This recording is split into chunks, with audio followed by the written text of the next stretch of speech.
Hello, good morning po mga paps. Dito po tayo sa loob ng Walter Mart Grocery Store. Nandito po tayo. Ito po yung mga bili dito. Atin po yung titignan. Ayan.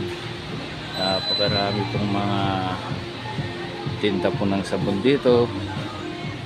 Tapos dito po yung mga shampoo at saka yung mga lotion. Ayan. Ayan. Atin pong silipin lahat yung paikot po dito para makita natin yung mga presyo. Ito mga presyo na Sensodyne.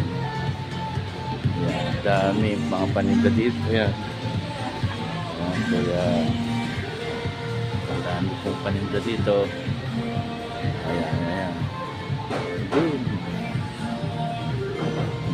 Kasama ko yung anak ko dito. Nahanap ko po siya. Medyo nagkasalisiyan kami kaya nandito siguro siya sa loob. Ayan, nandiyan po lang. Ayun, nandoon pala. Ayan. Nandito po yung aking anak. Ayan. Saan yung wallet mo? Ito po yung mga tindahan ng mga Century. Ito na dito. Ayan, dami. Mga corn beef, pupunto sa dulo. Ayan. Tapos mga pure food na carne norte. Yan, yan, dami. Ayan.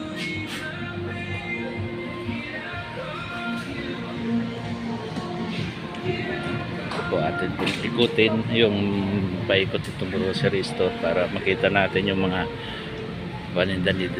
Ayan. Andito po tayo sa tindahan ng mga Lucky Me. Ayan.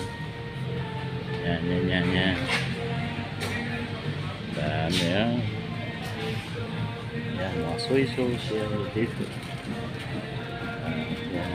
Doon sa dulo. Malaki po yung grocery nila dito sa Walter Mart Crisi. Yan. Yan. Doon po.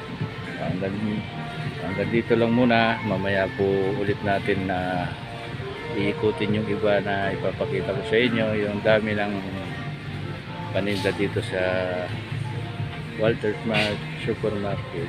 Yan.